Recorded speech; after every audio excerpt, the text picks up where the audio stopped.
All right, there we go. All right, like I said, welcome everyone to our webinar today. It is on funding successful sexual assault response teams, and it is from the funder's perspective today. So I know there were a few folks who joined who may be part of a sexual assault response team. And really this webinar is going to be from the perspective of STOP administrators or potentially other funders for sexual assault response teams. So you are welcome to stay on the call if you are not a STOP administrator or if you're not a funder, but just to let you know that this is going to be more from the funder perspective. So before we get started, I just want to introduce myself and go over some of the objectives for today. So my name is Victoria Riekers. I use she, her pronouns, and I am the STOP project manager at the Sexual Violence Justice Institute at the Minnesota Coalition Against Sexual Assault. And my contact information is on the screen for you. I will be your trainer today, and at the Sexual Violence Justice Institute, I work primarily on our technical assistance grant that is dedicated to supporting STOP administrators. And so today's training is part of that technical assistance grant. So our objectives for today are going to be understanding the purpose and function of system change SARTs. So we'll be doing a little bit of a refresher about sexual assault response teams. Then we're going to learn about the characteristics that make a successful SART team.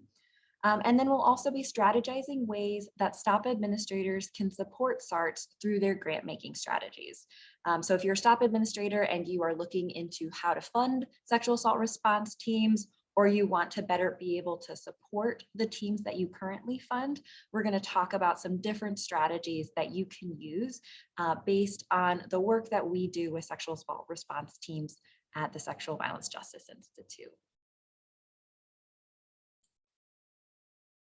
Just a brief overview of the Sexual Violence Justice Institute. So we are a national program that operates within the Minnesota Coalition Against Sexual Assault. So we have various national projects that we work on. And we really aim to create long-term sustainable systems responses to sexual violence that meets the needs of specific communities. The Minnesota Coalition Against Sexual Assault, or MINCASA, is a statewide coalition driving transformative culture change to address sexual violence through advocacy, prevention, racial justice, and systems change. So the Sexual Violence Justice Institute, or SVJI, is a subset of what MINCASA does. MINCASA's values include collaboration, integrity, courageous and bold action, preventing harm, and social justice. And so if you're interested in learning more about what we do, Nigel is going to drop a link in the chat so you can check out more of our resources. And I think I forgot to mention at the beginning, but Nigel is our tech support today. So he is the person that you're going to contact if you need any support accessing the webinar. Maybe you're having sound difficulties, all of that, just reach out to Nigel, and he's changed his name to SVJI Tech Support so you can identify him. So like I said, SVJI does some national projects. So we are funded by the Office on Violence Against Women to provide training and technical assistance on a few different topics. So the three projects that we have are the National Sexual Assault Response Teams Project, our rural project that also focuses on sexual assault response teams, and the STOP Administrators Project, which is the one that we're talking about here today. And we really focus on the sexual assault set-aside piece that STOP administrators need to work on. So we provide training and technical assistance. So this could look like webinars, workshops. We create resources, some fact sheets, toolkits, right? We can also provide support. So if you are having a difficulty, maybe you're a STOP administrator, you're really struggling with your sexual assault set aside or a different piece of the sexual assault programming that you're working on, you can reach out to me and to the rest of SVJI for support on that. And we're really here to provide our expertise. We also will provide referrals to different technical assistance providers. We also strive to create some peer support as well. So that is just kind of an overview of what our projects look like. So now we can get started with our training today. So I really want to start off with a couple of Zoom polls just to really understand who's all on the training today and where our comfort level is with sexual assault response teams. So the first poll, which you should see now, is how comfortable do you feel with working with and or funding sexual assault response teams? So feel free to pick your answer.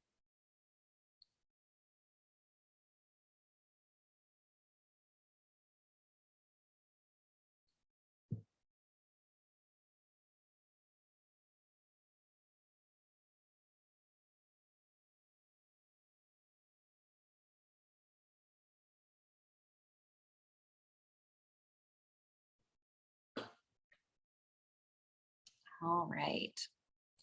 So it looks like about 77 people have, or 77% of you have finished the poll. So I'm going to go ahead and end this poll, and then I will share the results with you.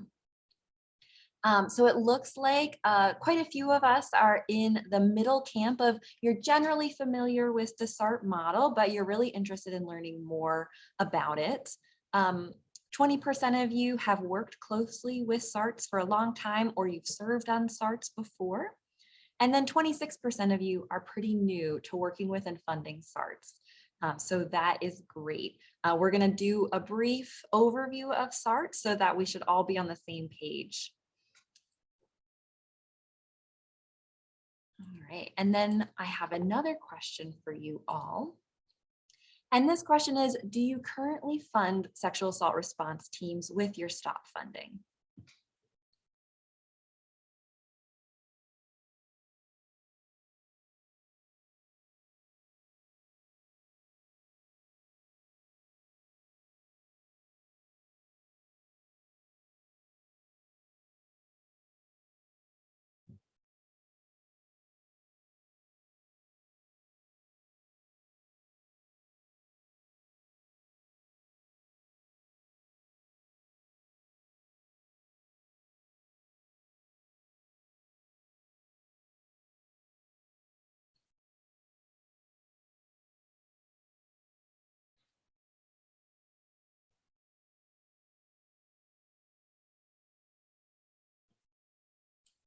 All right, so for this question, it looks like we've got a pretty good mix of folks. So some of the STOP administrators today definitely are funding sexual assault response teams, and a few are in the preparatory stages for that. And then we also have folks who aren't currently funding the sexual assault response team. So that is also great. So we're going to talk more about how you can do how you can work to fund the sexual assault response teams that are in your state. And then I know I had a response here for folks who aren't a STOP administrator or a funder.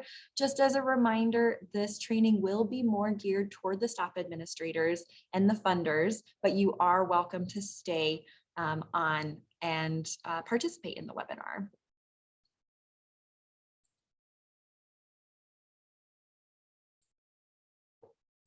Right. So what is a SART? So we're briefly going to go over just like what a SART is, what it does, and what its basic purposes are. So a SART, or a sexual assault response team, is a group of multidisciplinary representatives who are working to improve the response to sexual assault in their community. Right, it's often made up of different groups of people that are representing the community and various different professions. A big component of sexual assault response teams is focused on collaboration and systems change. And we're going to talk more about what that means as we go. They're very devoted to changing the sexual violence response in the community. So the end goal is really improving the response for victims and survivors of sexual violence, right? We want the victims and survivors to have the best experience possible that they have following a sexual assault. So whether they're reporting to law enforcement, whether they're seeking services, The end goal of a sexual assault response team is really to improve the victim survivor's experience. So who is part of a SART? So we have different professions that we think of as really the typical members of a sexual assault response team. So we have advocates, victim service providers. We have medical providers, especially the forensic examiners.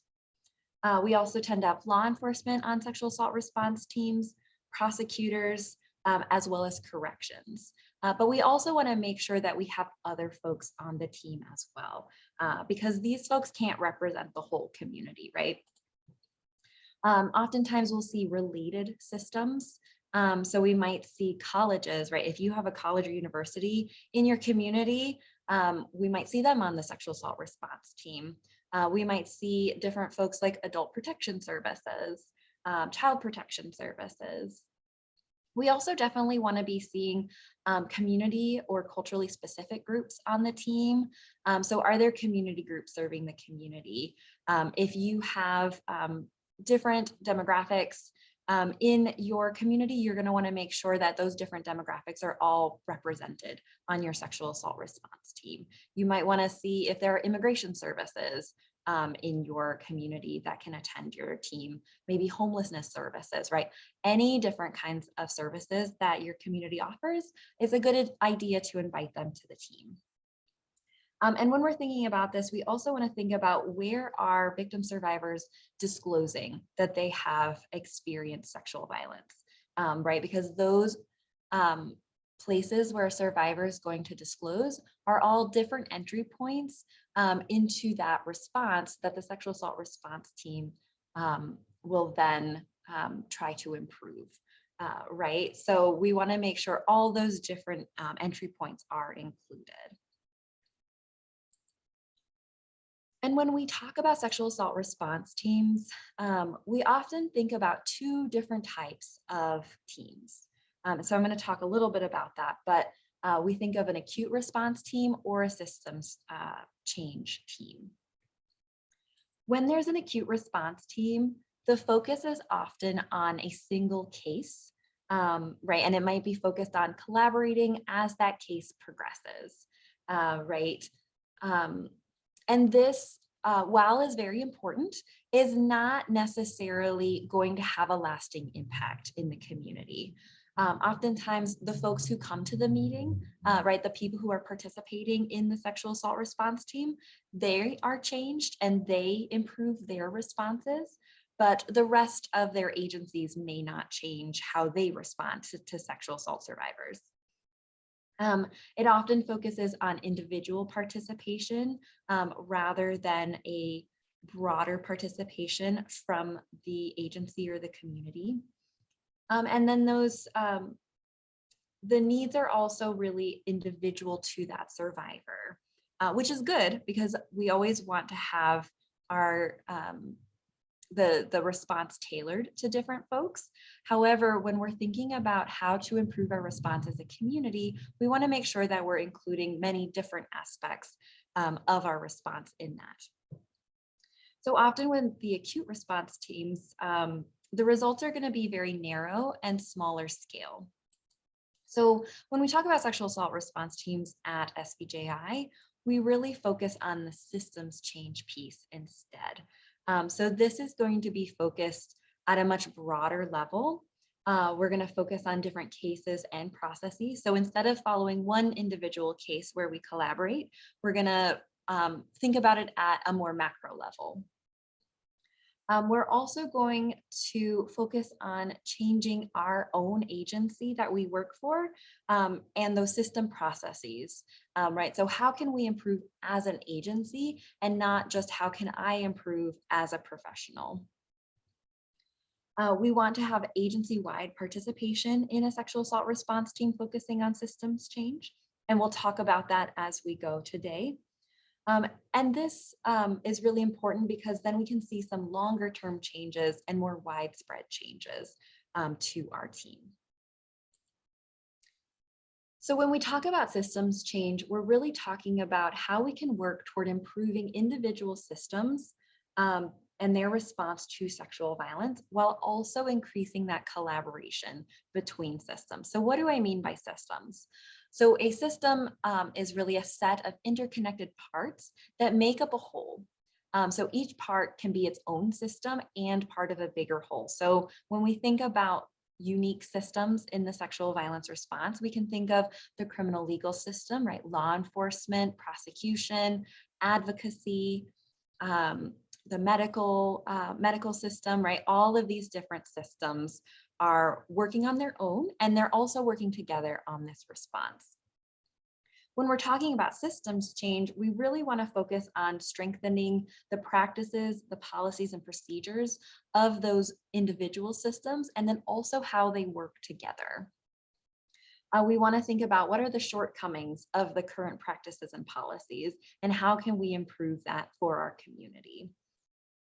We also want to ensure the support and engagement of victims and survivors throughout the process. So we want to be engaging the community and those who are really impacted by our services and our work to make sure that this is what's working for them, or what are those changes that they need to see for us to improve.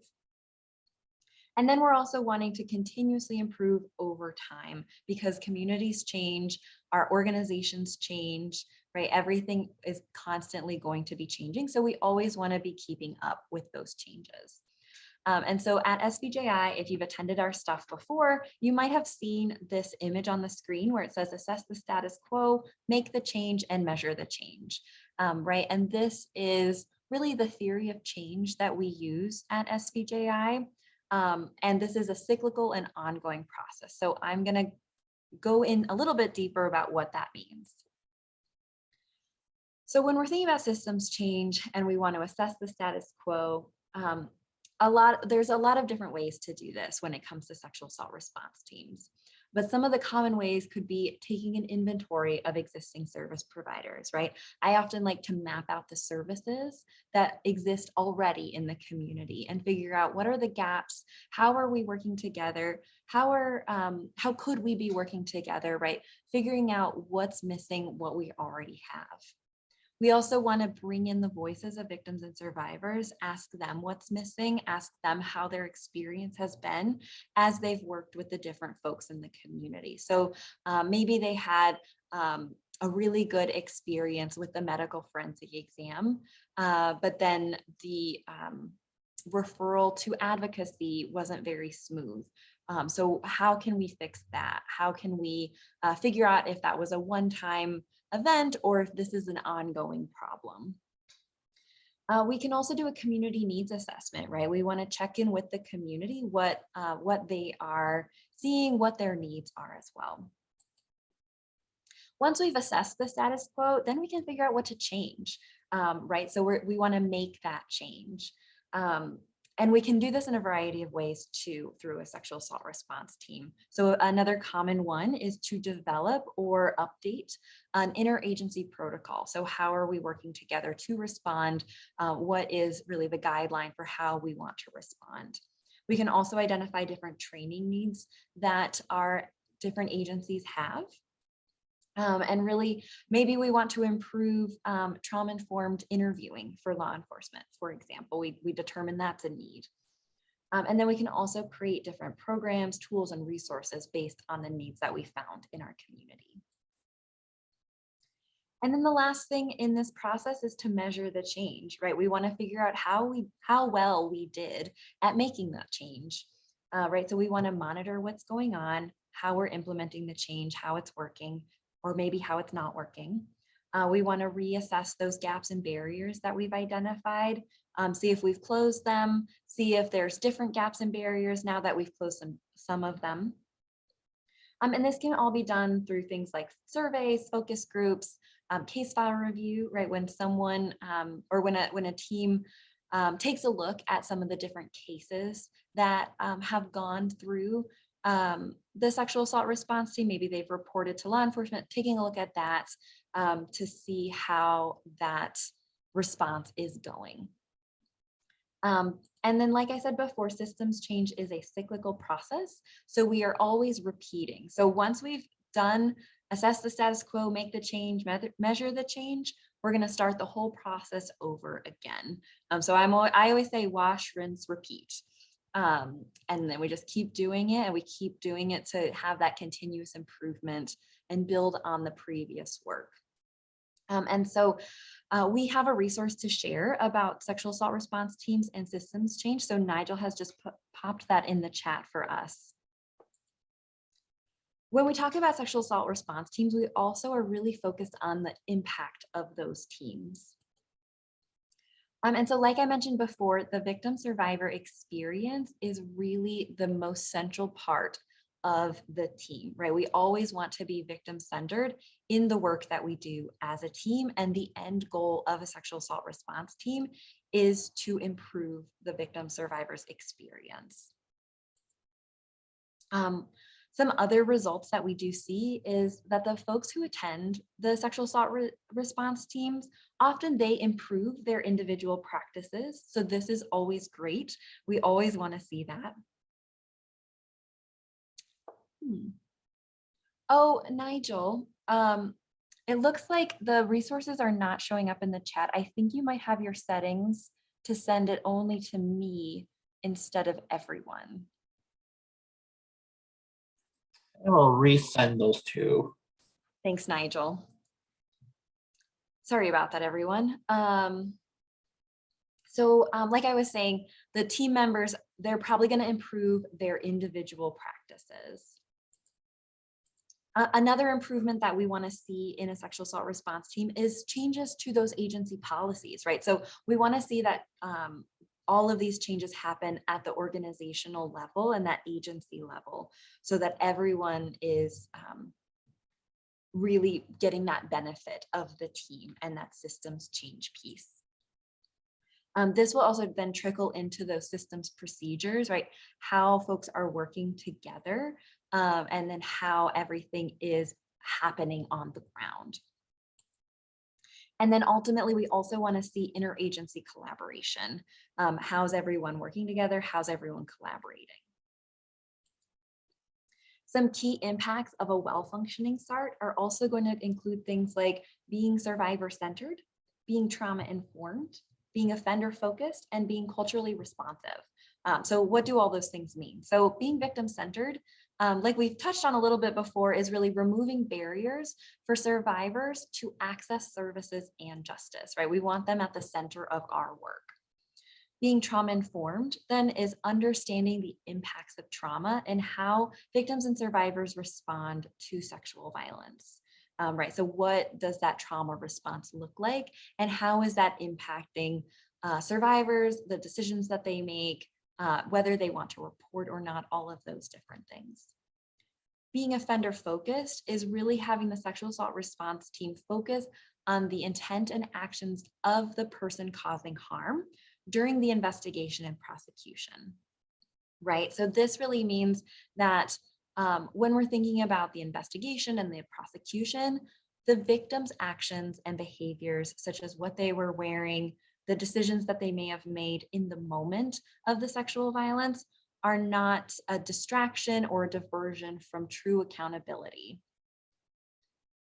And then the last piece, culturally responsive, is really recognizing the impact of oppression on marginalized survivors and cultural differences between groups, and being able to respond to survivors who are different than you in an appropriate and humble manner. Right, so we want to see all of these things in a SART. So now that we kind of have the basics of what a sexual assault response team does, what it can look like, I really want to dive into what are these things that the STOP administrators can do when thinking about funding sexual assault response teams. So the basis of this work is actually on a report that we released a couple years ago now, called a 10-factor framework for sexual assault response team effectiveness. So some of you on our webinar today may have heard of it before, and Nigel just popped it in the chat in case you haven't. But a bit of background about that is that in 2015 and 2016, SVJI interviewed 17 different SARTs across the US. And they talked about what does it take for a SART to be effective. right? They were asked about different internal factors and external factors that can facilitate sexual assault response team success. And then these 17 SARTs, they came to a consensus about 10 different factors. And so I'm going to go over these factors and then how STOP administrators can either look for these factors, how they can incorporate these factors into their grant making strategies so that we can really strive to have really effective and successful SARTs. Okay, so the first factors I'm going to go over are the internal factors. So if you look at this graphic, it's all of the factors in the circle of the graphic. And the internal factors are things that sexual assault response teams have direct control over, right? So the members have control over these pieces. So the first piece of the internal factors is having a shared vision and model. So this is when all SART members agree on an appropriate model for the team. So this is going to include things like structure, leadership, decision-making processes. It's going to have the purpose, the scope of work, right, the jurisdiction of the SART, all of these things, the intended impact on the community, and how the SART is going to be victim-centered. A lot of this is something that SARTs will come together to talk about early on when they form, but these things can also change over time. When sexual assault response teams have a strong vision and model, there's increased role clarity on the team. There's a reduction of confusion and conflict on the team. And then there's improved member and community engagement, because when the community understands what the SART is doing, they want to join in more. So for STOP administrators, if you are looking to improve this factor for teams, you can include the need for a SART shared vision and model in the RFP, right? So when SARTs are applying for funding, you can note this down as like, please submit this with your application, so that way you can take a look at it, see if it sounds like it's a really good model. You can also review applications for a strong vision and model.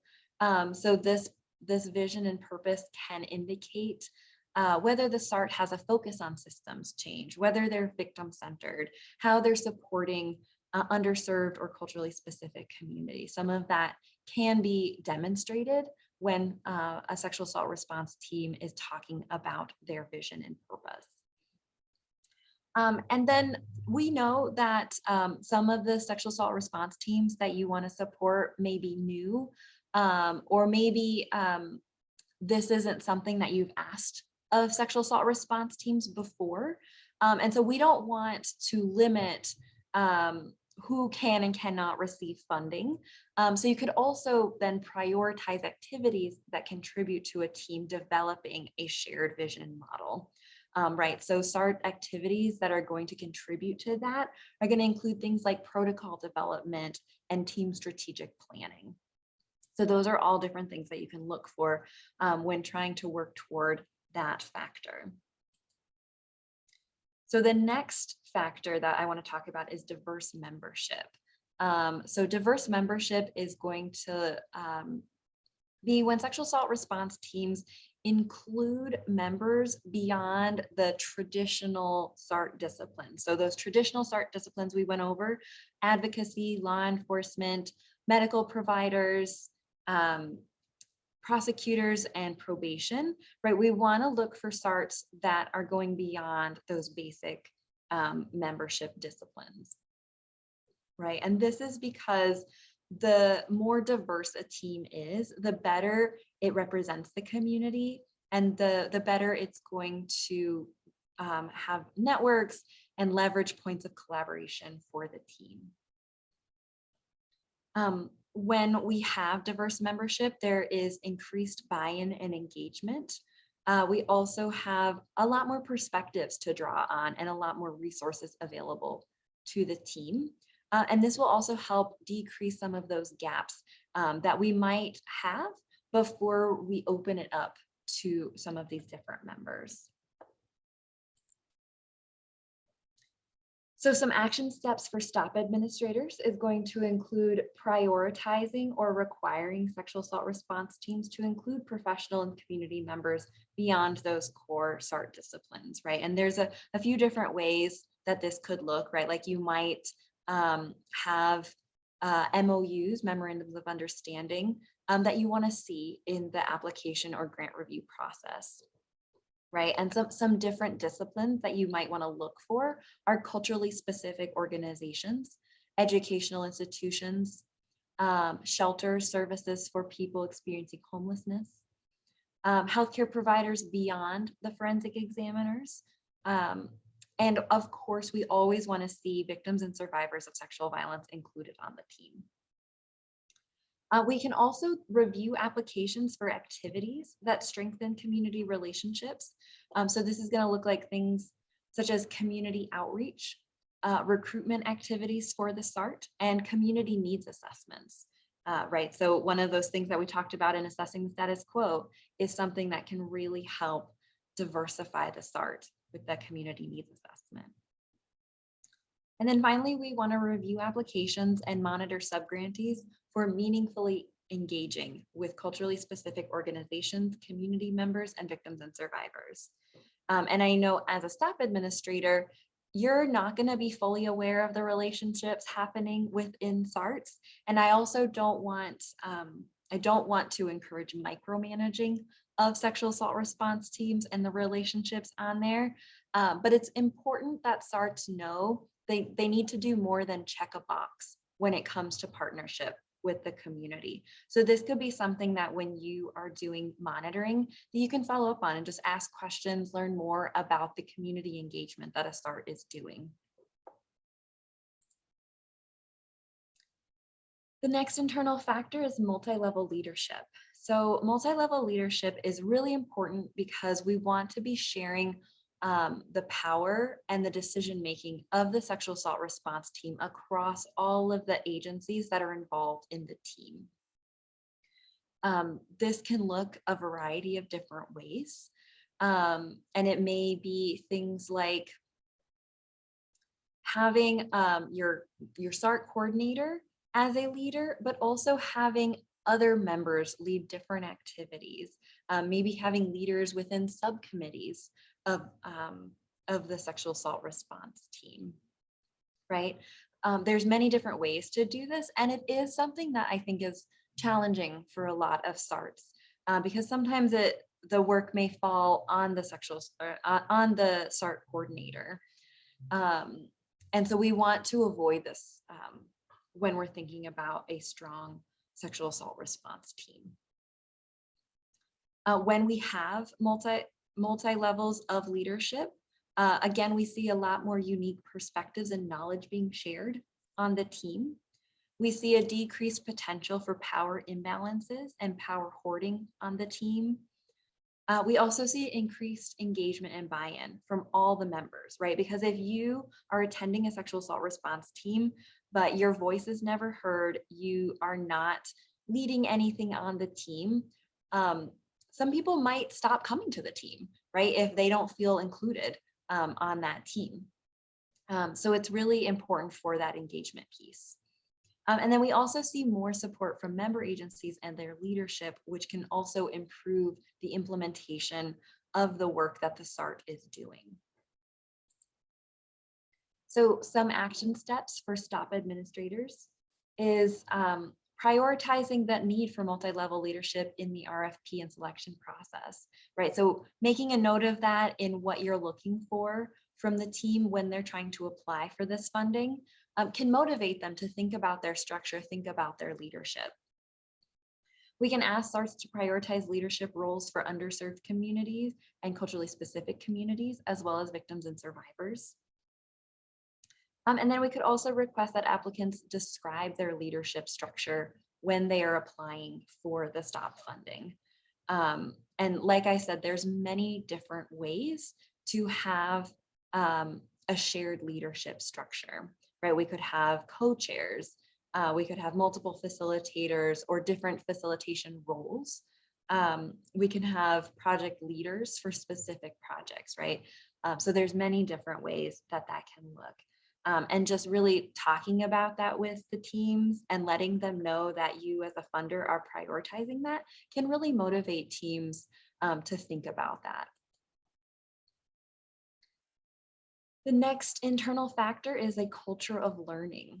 So sexual assault response teams want to be maintaining a culture of learning and always looking for how to learn more about the unique context of every situation. We want to learn more about how we're documenting and examining our successes, our setbacks and challenges. We want to be learning about emerging strategies. And also we always want to be applying the information that we learn to improve the work of our SART. The existence of a culture of learning really emphasizes that we're seeking to understand things, right? And that we're not stuck in the ways that we're doing things just because that's the ways that it's always been done. When a SART has a culture of learning, this can improve the awareness of someone's own position on the SART and how it affects the experiences of victims and survivors, right? So maybe there is some training that's done in a SART where the members of the SART are learning about the different confidentiality obligations of all the different SART members. And when that happens, maybe law enforcement will learn that advocates can't release certain information because of the provisions under VAWA, as well as those values that advocacy organizations hold toward confidentiality, right?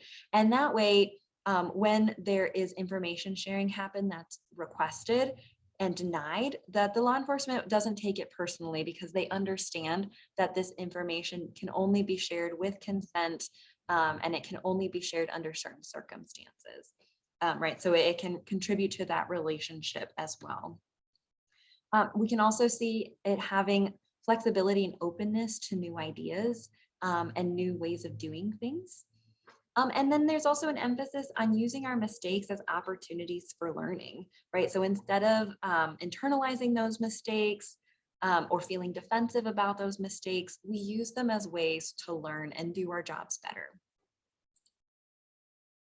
So some action steps that STOP administrators can take toward a culture of learning is looking for those activities that really support a culture of learning. So this could be ongoing trainings for the teams on different topics and best practices, could be attending conferences, purchasing books and other resources that the SART might not be able to access without that funding. It can also be very important to provide training and technical assistance opportunities to sexual assault response teams. So you may want to consider funding a statewide technical assistance provider who really knows how to support the sexual assault response teams and the different nuances of your state. SVJI can, of course, provide technical assistance across the country on sexual assault response teams. But sometimes those state level providers are going to have a lot more information than we do as a national TA provider. And there's some different training topics that as a STOP administrator, you might look out for what a sexual assault response team may be interested in. So this could be things like dynamics of sexual violence, the neurobiology of trauma, sexual assault response teams and systems change, privileged communication and confidentiality, obligation differences between team members, sexual violence, criminal legal response. What does it mean to be victim-centered, and healing from sexual violence may all be different topics that a sexual assault response team is interested in. I believe this is the last internal factor, and this is continual evaluation and improvement. And you may recognize that this kind of is the measure the change piece of our systems change model, right? So we're always wanting to assess what we're doing, make changes, and improve based on the evaluations that we're doing. We want to make sure that our team's documents and protocols are living documents, that they can be updated and improved continually. This really allows the team to determine the effectiveness of their work. We want to help identify unintended effects, right? So maybe as a team, we decided to go one route and then realized there were these unintended consequences that happened because of that decision. So we want to be able to take some time to evaluate, make sure that we're not experiencing those unintended consequences, and that if we are experiencing them, we can pivot and we can change so that we're not continuing to do that unintended consequence. And this also really encourages long-term collaboration, right? Because there's no end date, there's no finish line. We're always continuously trying to improve. So some of the positive outcomes of continual evaluation improvement is that we're always working on the team's policies, protocols, practices, so that we can always meet the changing and evolving needs of survivors and the community. There's going to be increased awareness of new or emerging issues in the community that the current SART work is not addressing. And so then we can identify what those needs are and start to address them as a team. And like I said before, there's that long-term, more active collaboration between members. Some action steps for STOP administrators to really encourage this continual evaluation is we can encourage or require SARTs to engage in evaluation activities after receiving funding for a certain amount of time. So maybe you've started a sexual assault response team funding program. It's been 3 years since you've started it. And so you're like, now the SARTs that have had this money for 3 years need to do some evaluation just to make sure that things are going the way that they think they're going, or they need to change how they're doing the work that they're doing. It's really important for SARTs to have the opportunity as well to do those evaluations. So it's really important that we have additional funding available for SARTs who are conducting evaluations, because sometimes this may cost more money than a SART in a non-evaluation year, right? They may want to do some community needs assessments as part of this evaluation. So they might need different ways to incentivize the community to participate in that evaluation. So they might want to have like gift cards or something like that available for an incentive to participate. They might want to hire a consultant who can do some of that more qualitative and quantitative analysis of the evaluation, because not everyone is trained to do that kind of work, and that can be very technical work. And so that could be another use of additional funding during evaluations. And STOP administrators, you can also provide resources and support for teams who are conducting evaluations. And so there's different activities that folks can do. Like I said, needs assessments, case file review is another evaluation activity, and getting victim survivor feedback through surveys or focus groups could also be some of those evaluation activities. And there are different resources that exist. We at SVJI can provide technical assistance as well on how to do these evaluations.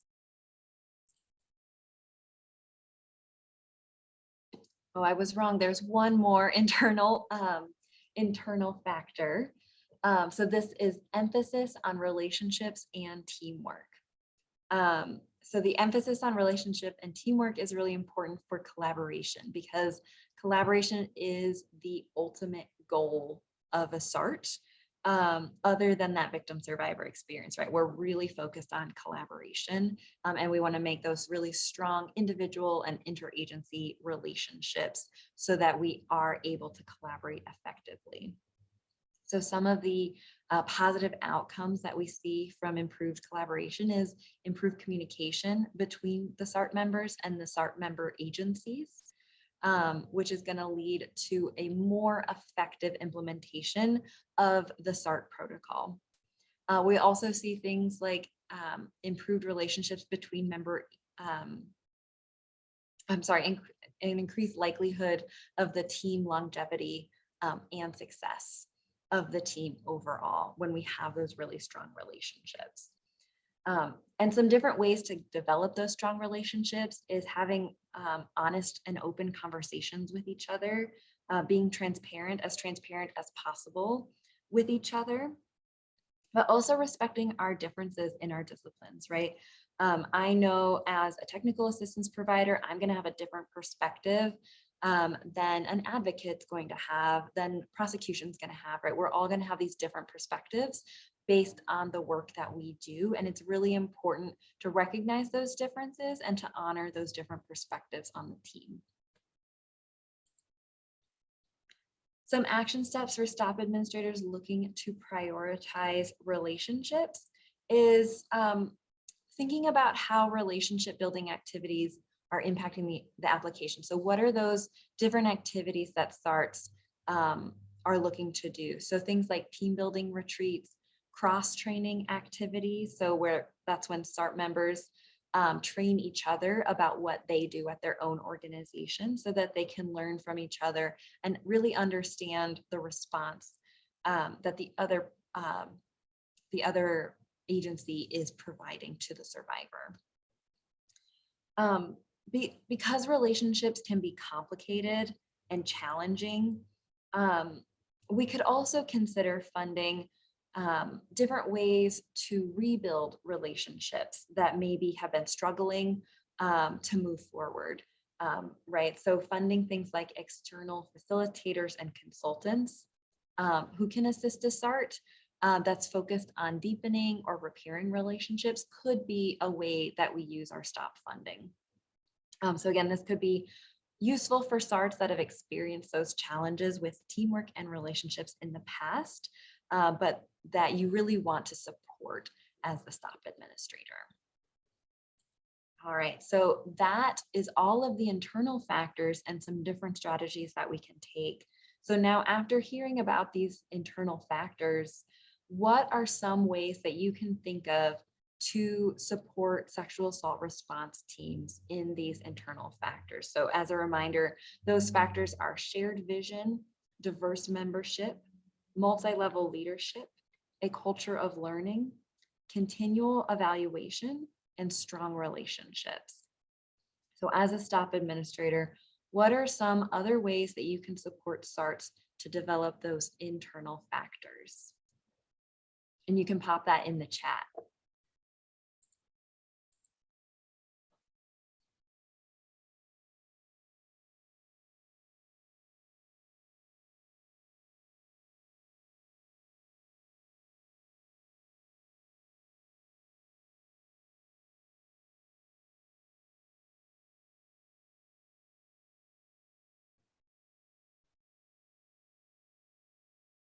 Any ideas?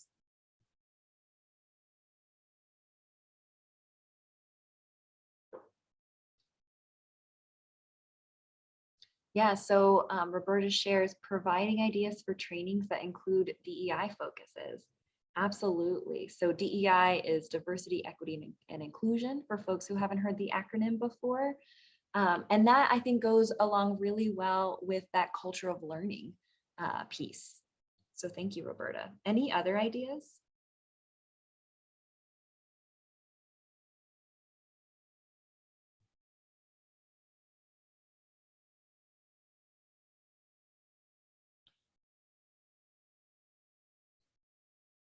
All right, I'm not seeing anything come through, and we still have a little bit more of content to go through, but still think of some ideas as we go today.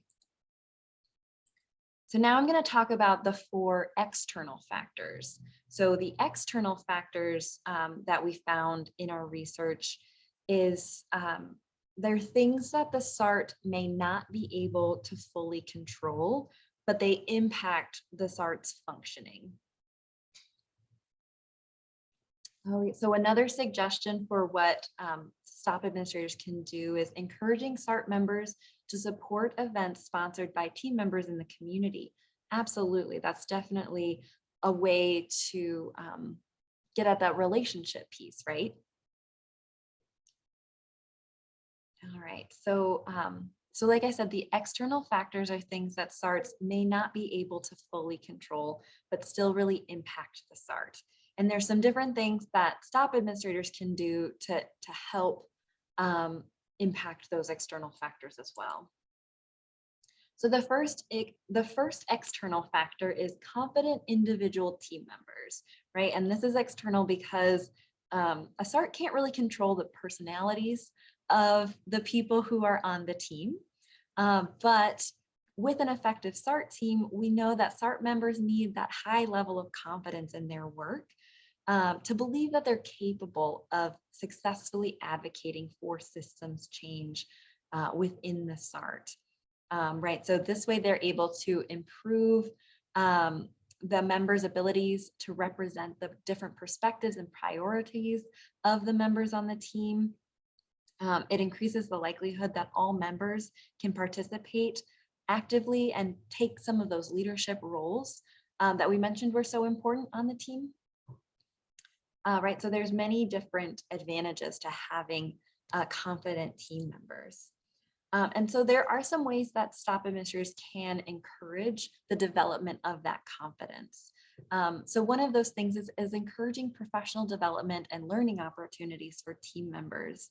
And this can also include skill development. I think when we think about training and learning opportunities for SARTs, we think about those things like, how do we improve the reporting process for survivors? How do we improve collaboration, things like that? But some of those skills like public speaking, communication, training facilitation, meeting facilitation, project management, financial management, right? Some of those professional development skills could be things that SART members really want and are really interested in. And those things can help increase the confidence of that member to be able to take some of those leadership roles on the team, for example.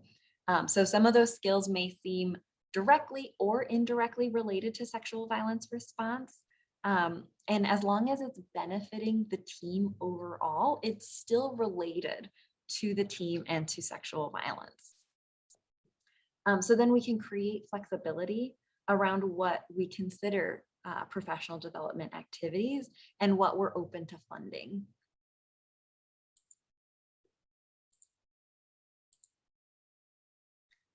The next external factor is supportive member agencies, right? So this SART can't really control because sometimes relationships change or they end. The staff at different agencies change. And so it can be sometimes harder to maintain that broader support for the sexual assault response team. But it's really important to have that support because without it, we're not going to see that longer lasting community change. Some action steps for STOP administrators to really facilitate that agency-wide support is to prioritize or require memorandums of understanding during the solicitation process, and really having those MOUs outline what agency support looks like and how those agencies are going to support the team. We can review applications for activities that support the agencies beyond the SART. So having the SART provide trainings on their protocol to the member agencies. Right, so those trainings aren't happening in the SART, they're happening at the member agency, but they're related to the SART. We can also encourage SART member agencies to provide support in many different ways, such as allocating time and resources to the SART goals and activities. Or maybe we can encourage them to have their leadership involved in the SART as well as the frontline staff being involved in the SART. And then another thing when it comes to STOP is that the STOP match requirements could also be used to facilitate that member agency support. Because for law enforcement, prosecution, right, those folks, the match requirement can be met if they attend with their time, for example. Their time and resources can be used for that match requirement. And then of course, victim service providers do not need to provide a match for STOP. Another external factor is access to resources and networking. So some of the suggestions before, like providing trainings that include a DEI focus, also could be part of this factor as well. So SARTs often need to attend or facilitate trainings and conferences to really learn more about the current challenges, address new opportunities to create systems change, and to learn from other teams, right? So having that opportunity to network with other SART coordinators is really important. Having the opportunity to learn what other teams are doing can be really useful. So some action steps for STOP administrators is providing that support for SART members to attend conferences. And these could be national conferences, statewide conferences, right? Different training opportunities. One national conference that could be very useful to attend is our National Institute at SVJI that we host every other year, I believe. And it's really all about sexual assault response teams. So that could be a really useful way for SART members to learn more about how SARTs work and different ideas at a more advanced level. We can also include and prioritize funding for state and territory-wide technical assistance projects. So I mentioned this before as well, but these projects can really help to facilitate that support. They can provide one-on-one support for how to get a SART started, how to develop protocols, how to recruit members, conducting evaluations, and more. And then lastly, we want to create spaces for SART coordinators and other team members to connect. So maybe in your state, you can think about different ways to have that peer support between SART members. One way I've seen this done is through those statewide or territory-wide technical assistance providers.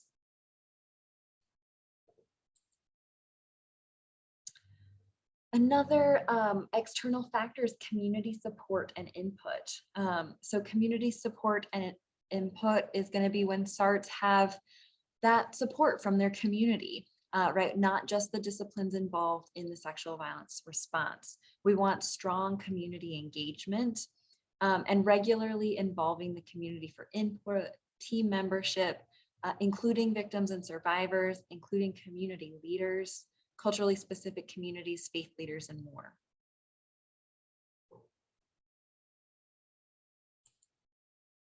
Some action steps for the STOP administrators here can be to encourage SARTs to do activities that engage the community. So some of these might feel like a repeat of the things that we've mentioned before, but this is just because they can target multiple different ways or multiple different factors of strong SARTs. So different outreach and community needs activities. It's also important to keep in mind that community members who are not professionally involved in responding to sexual assault may have a really unique vantage point. They might be able to provide a lot of insight that the professionals aren't seeing. And they might also have a little bit better access to do things like community awareness or prevention activities.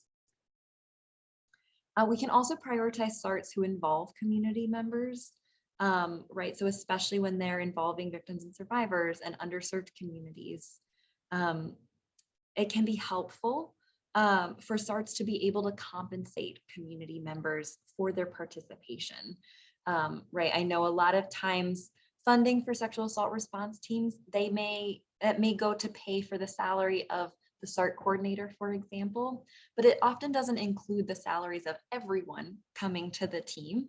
But that's because we are funded under a variety of different things and we are being paid to come to these teams. However, victims and survivors, they're coming for free most of the time. Community members are coming for free. And so if there's funding to be able to compensate them for their time, that can be really useful for involving the community. All right, so I hope you've thought a little bit more about some different ways that you can all support the sexual assault response teams. So what are some ways that you can support the teams with these external factors? So again, that's confident team members, supportive member agencies, access to training and resources, and community support. So what are some ways that you can think of to support sexual assault response teams in those external factors?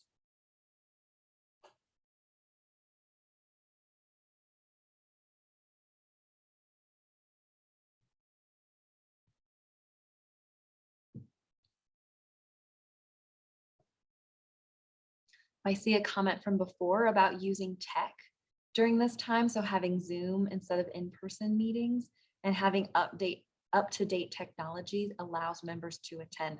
Absolutely. I think one of the things that we saw with COVID and the transition to our virtual work that we do is really having funding available to purchase some of those tech needs, to purchase the Zoom subscription or maybe some web cameras and microphones, right? Absolutely. Yeah, so connecting with the SARTs, with the grantees, and connecting them with other grantees that are facilitating SARTs.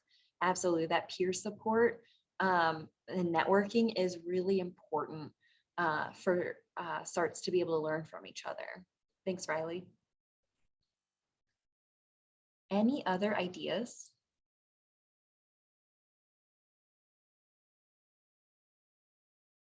Support team participation through scheduling allowances for meetings and follow-up activities. Yeah.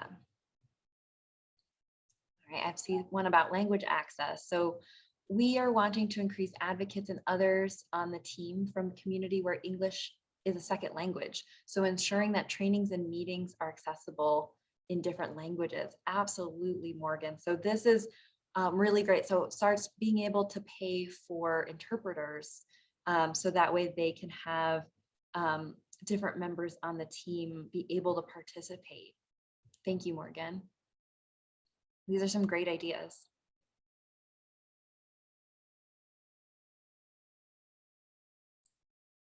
All right. So now that we've gone through all of the external and internal factors of what makes a successful SART, I also want to talk about a few additional grant-making considerations. These are some things that you may be thinking about as well as you're thinking about funding SARTs. So for the staff administrators, what are some SARTs or SART projects that you currently fund? What are some strategies that have worked for you in funding sexual assault response teams?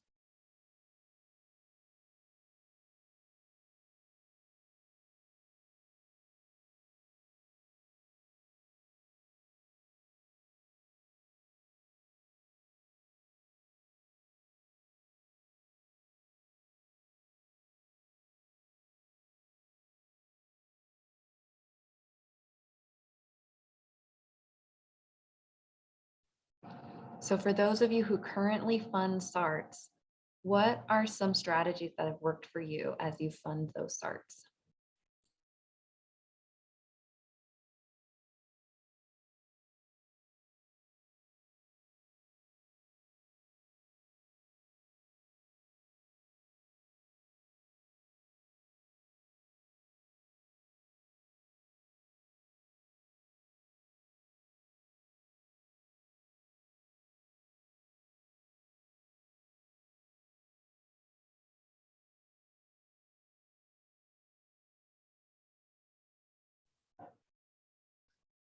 All right, so I'm seeing that in Indiana that you all don't fund SARTs on a statewide level, but some local SARTs do some fundraisers for their programs. And it's okay if you don't, if you're not thinking of any strategies for funding SARTs right now, that's okay. We're going to go over a few different ways to get started on funding sexual assault response teams. So one strategy that you might think about as a staff administrator is creating a specific SART initiative. So one, this can highlight the importance of sexual assault response teams in your state or territory, right? Like as a funder, you're demonstrating that this is a priority for you by having that specific initiative. It can also kickstart an interest in SARTs if there aren't very many in your state. So one thing that I have seen in my work is that I was working in a state that didn't have very many sexual assault response teams, but then there was a big project to do some statewide work on sexual assault response teams. And this really kickstarted an interest, and many SARTs started forming after that happened. If you're thinking of creating a SART specific initiative, you might want to first have a small target, maybe funding 2 to 3 sexual assault response teams, and then you can grow this over time as you go. Like, so every year, maybe add another SART. And then you might also want to consider if your state or territory has a legislative mandate for SARTs. So there's some different states that have legislation that requires like every county or different levels like that to have a SART. But it's really difficult for those SARTs to be sustainable if they're not receiving funding. So you might want to think about that as well. So I'm seeing in the chat, this isn't a strategy, but wondering what and how people ask SARTs to report on beyond the number of meeting and cases reviewed. That's a great question, Riley. Does anyone in the chat want to answer what they're asking for SARTs to report on?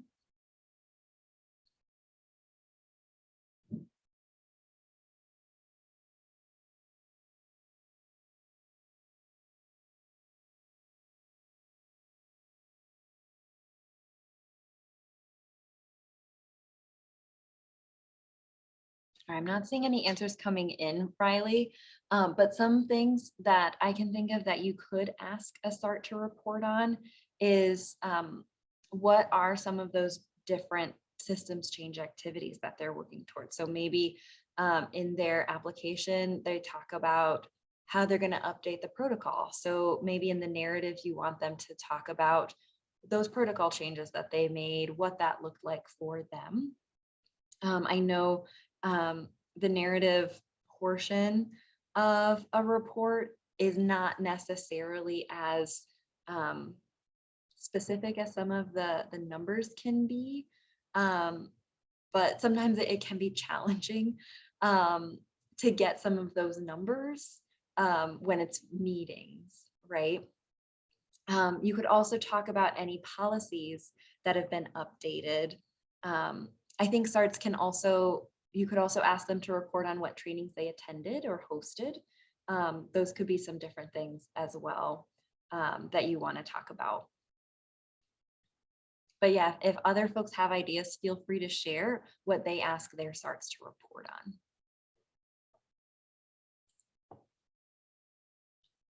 Another strategy that you might want to think about when you are funding a sexual assault response team is thinking about funding training and technical assistance. I've talked to a lot of stop administrators who really say whenever they start any kind of initiative, whether it's SARTs or otherwise, they always want a technical assistance project that mirrors that new program.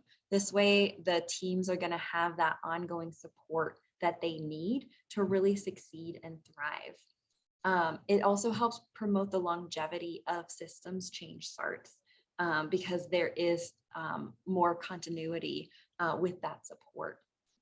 Technical assistance providers can provide support on protocol and team structure, networking opportunities for SART members and coordinators. They can provide support on developing statewide guidelines for sexual assault response teams. I've seen this be very useful for teams that are struggling to create a protocol, for example. If there are statewide guidelines, that can be the foundation of a sexual assault response team protocol in your state. And they can also provide regular training opportunities. All right, I'm seeing some answers, Riley, in the chat. So in New Hampshire, our statewide SART program began after a research project done by the University of New Hampshire, looking at how adult sexual assault cases moved through the CJS. I'm not sure what the acronym is.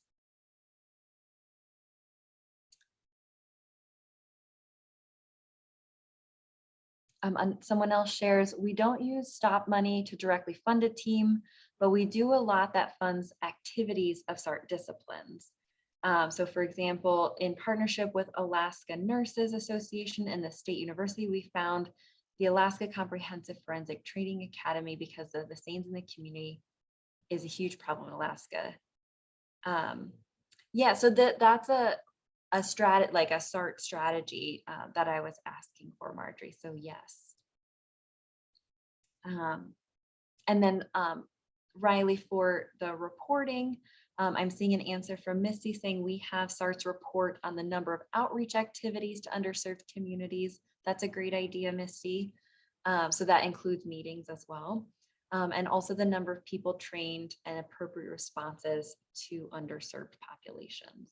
So those are great ideas, Misty. Thank you. Another strategy that you might want to think about when you're considering funding sexual assault response teams is whether you want the funding to be competitive or non-competitive, or perhaps a combination of both, right? So there's different reasons that you may want to have competitive or non-competitive funding. And as a STOP administrator, you are able to set if the funding is competitive or non-competitive.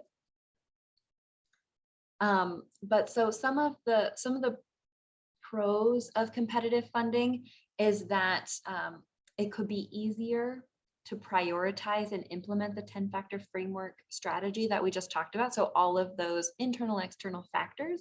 If it's competitive, it can be a little bit easier to make different requirements in the application, for example, or to review the applications for those activities. And then there's also, this could be a pro or a con, but you may find you want to fund fewer SARTs with larger amounts of money, just because with larger amounts of money, SARTs may be able to do more, but then the drawback is that there would be less money for other teams.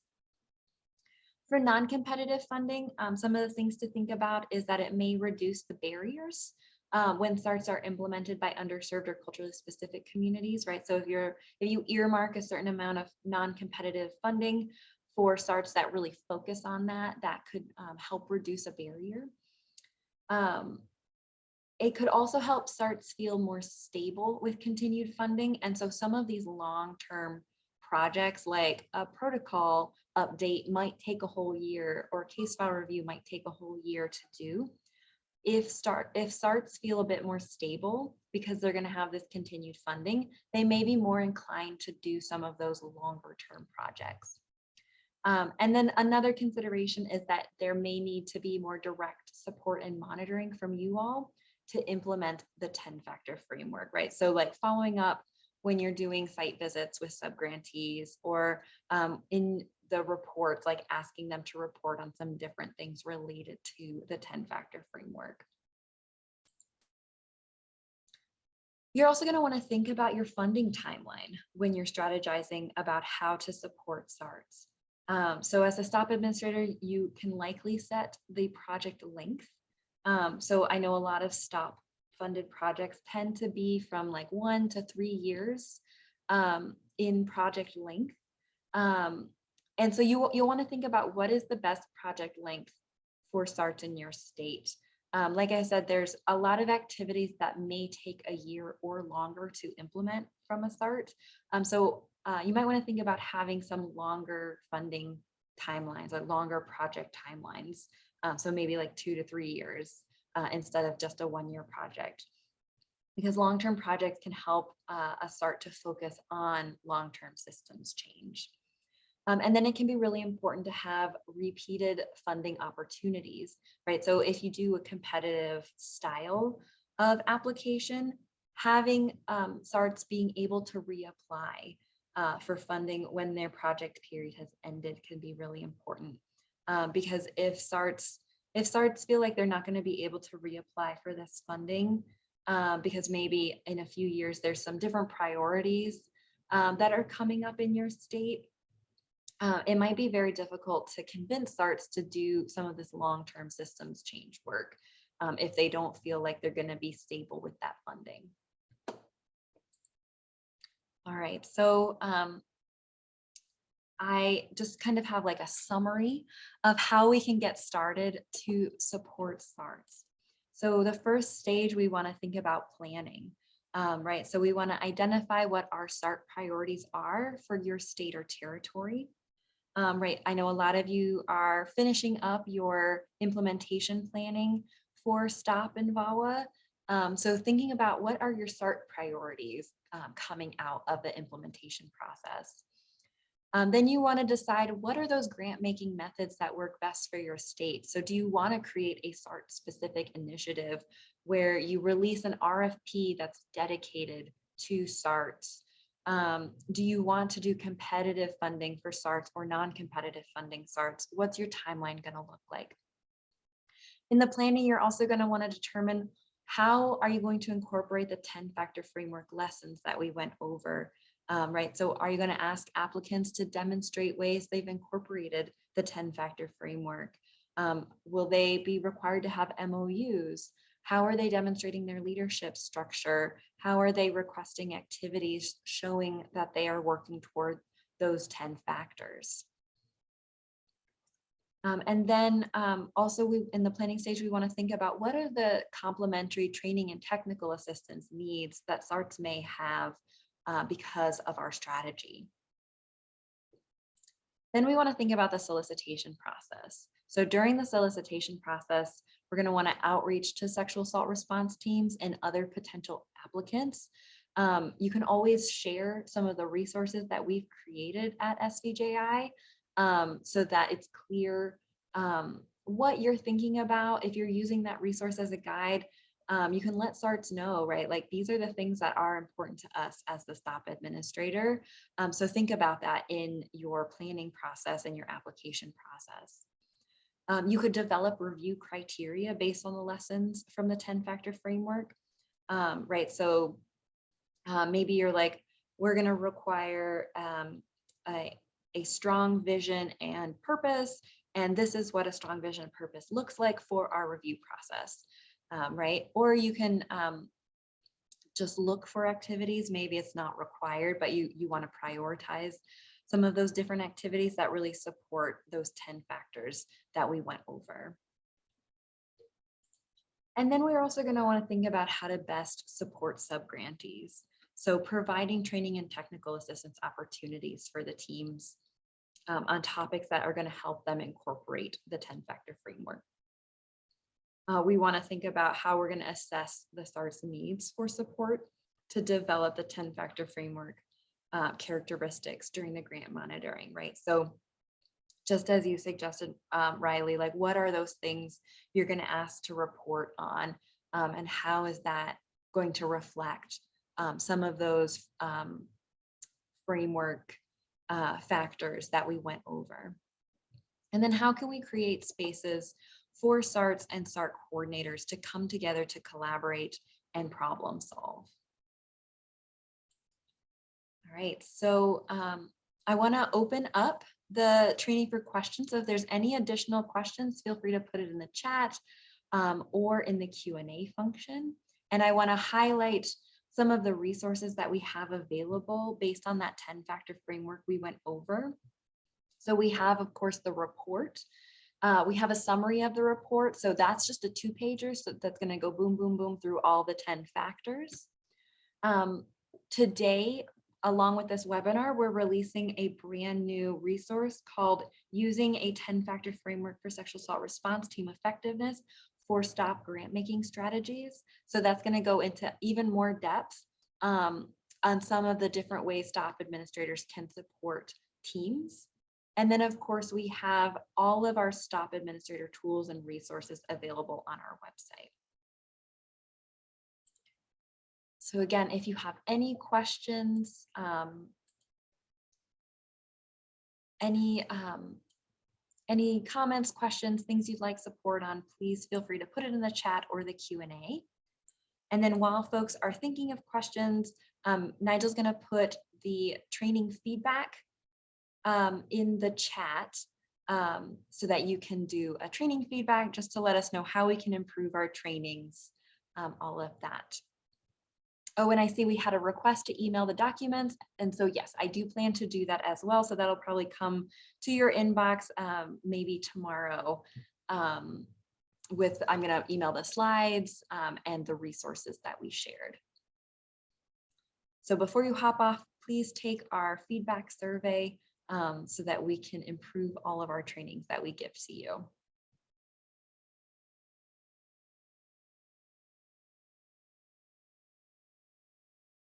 Thanks everyone for coming today.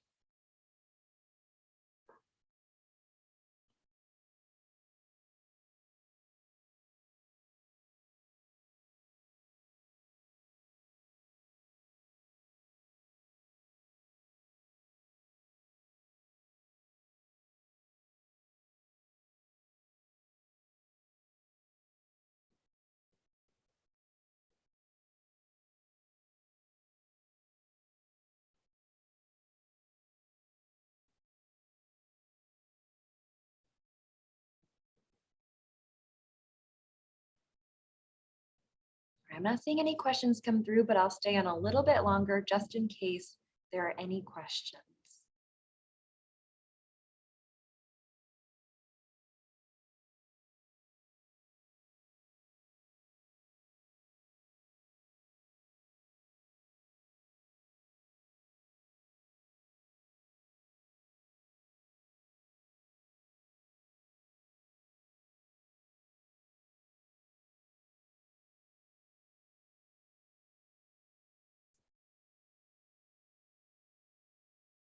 All right, thank you all so much for attending today.